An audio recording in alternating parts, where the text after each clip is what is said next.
آپ اپنے دیواروں پر پوسٹر لگاتے ہیں کہ آئی لو مائی وائف۔ حضرت مولانا سجاد نعمانی نے آئی لو محمد کے نام پر مسلمانوں پر لاٹھی چارج ہونے کے بعد اور مولانا توقیر رضا خان کی گرفتاری کے بعد یہ بیان دیا ہے کہ کیا ہم اپنی دیواروں پر آئی لو مائی وائف کا پوسٹر لگا کر اپنی بیوی سے محبت کا اظہار کرتے ہیں؟ ہم دشمنوں کے جال میں بار بار پھنستے جا رہے ہیں۔ محبت کا اظہار کسی کو چڑھانے کے لیے نہیں ہونا چاہیے۔ محبت تو خود بتا دیتی ہے کہ آپ کو کس سے کتنی شدید محبت ہے۔ اور حضرت مولانا سجاد نعمانی نے یہ بیان بھی دیا ہے کہ ہمیں اگر کوئی غصہ دلائے اور ہم غصے میں آ جائے تو دشمن کامیاب ہو گیا اور ہم ناکام، لیکن اگر ہمیں کوئی غصہ دلائے اور ہمیں غصہ نہ آئے تو یہ دشمن کی ناکامی ہے۔ سنیے کہ آخرکار مولانا سجاد نعمانی نے کیا کچھ بیان دیا ہے۔ رحمت دو عالم صلی اللہ علیہ وآلہ وسلم سے محبت کا اظہار کسی کو چڑھانے کے لیے نہیں ہونا چاہیے۔ محبت تو خود بتاتی ہے کہ آپ کو کس سے کتنی شدید محبت ہے۔ آپ اپنے دیواروں پر پوسٹر لگاتے ہیں کہ آئی لو مائی وائف، مجھے اپنی بیوی سے بہت محبت ہے۔ ہم دشمن کے جال میں بار بار پھنستے ہیں، بار بار پھنستے ہیں، اور میں آن ریکارڈ ڈنکے کی چوٹ پر کہہ رہا ہوں، ظالم عوام کی اقلیت ہے۔ ہمیں کوئی غصہ دلائے اور ہم غصے میں آ جائیں تو وہ کامیاب ہو گیا اور ہم ناکام ہیں۔ ہمیں کوئی غصہ دلائے اور ہم غصے میں نہ آئیں تو پھر وہ ناکام ہو گیا اور ہم کامیاب۔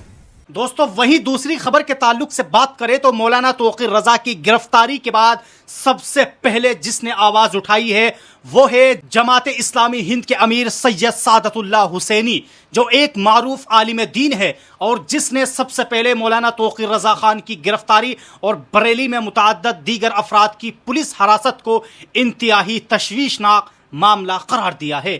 باقاعدہ سید سعادت اللہ حسینی نے پریس نوٹ جاری کرتے ہوئے یہ بات کہی ہے کہ یہ سب ایک سادہ اور پرامن نعرے آئی لو پروفٹ محمد صلی اللہ علیہ وسلم سے شروع ہوا، محض عقیدت اور محبت کے اظہار کا ذریعہ تھا، لیکن اسے بدنیتی سے عوامی نظم و ضبط کے لیے خطرہ قرار دے کر بے قصور افراد کے خلاف FIR درج کی گئی اور ان کو گرفتار کیا گیا۔ یہ عمل صرف غیر منصفانہ ہی نہیں بلکہ ہندوستان کی اس تہذیبی روایت پر کھلا حملہ ہے جو فرد کا احترام، مشترکہ تہذیب اور بقائے باہمی کی ضامن رہی ہے۔ صدیوں سے ہندوستانی عوام نے ایک دوسرے کے مذہبی جذبات کا لحاظ رکھتے ہوئے ساتھ ساتھ زندگی گزاری ہے۔ یہ سوچنا بھی محال ہے کہ محض عقیدت کے اظہار سے سماج تقسیم ہو سکتا ہے۔ حقیقت میں یہ ہے کہ پورا بحران منظم سیاسی شر انگیزی کا نتیجہ ہے۔ اطلاعات کے مطابق ابتدائی طور پر مولانا توقیر رضا صاحب کو نظر بند رکھا گیا اور بعد میں بھارتی BNS کی سخت دفعات کے تحت FIR درج کی گئی، جن میں سینکڑوں مسلمانوں کو بغیر کسی شفاف تفتیش کے نامزد کر دیا گیا۔ اس سے بھی زیادہ افسوسناک بات یہ ہے کہ بعض سیاسی رہنماؤں نے ایک معزز عالم دین کے خلاف توہین آمیز زبان استعمال کی، جس سے اس پورے معاملے کے پیچھے چھپی ہوئی سیاست اجاگر ہوتی ہے۔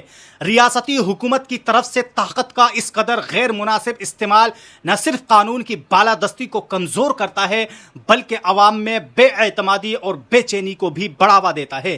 سید سعادت اللہ حسینی نے کہا ہے کہ ہندوستان نے اپنے طویل جمہوری سفر میں بے شمار احتجاج اور تحریکیں دیکھی ہیں، جہاں کہیں تشدد یا پتھراؤ اور املاک کو نقصان پہنچانے جیسے واقعات رونما ہوئے ان کی مذمت ضرور کی جانی چاہیے، لیکن بغیر تحقیقات کے بے بنیاد الزامات عائد کرنا قانون کی خلاف ورزی ہے۔ قانون کے مطابق حکمرانی کا بنیادی اصول یہ ہے کہ قانون نافذ کرنے والے ادارے انصاف اور توازن کے ساتھ رد عمل دے۔ ماضی میں بغیر کسی سخت گیر دفعات کے استعمال کے اس طرح کے کئی احتجاج سنجیدہ اور متوازن اقدامات کے ذریعے قابو میں لائے گئے تھے۔ ایک مخصوص طبقے کو مجرم ٹھہرانا اور ان کے خلاف انتقامی کارروائی کرنا نہ صرف دستور ہند کی روح کے منافی ہے بلکہ انصاف اور شفاف حکمرانی کے بھی برخلاف ہے۔ آج جو منظرنامہ ہمارے سامنے ہے وہ دراصل ریاستی اداروں اور قانون نافذ کرنے والے عملے کا سیاسی مقاصد کے لیے بے جا استعمال ہے۔ جب بھی انتخابات قریب آتے ہیں تو یہی سلسلہ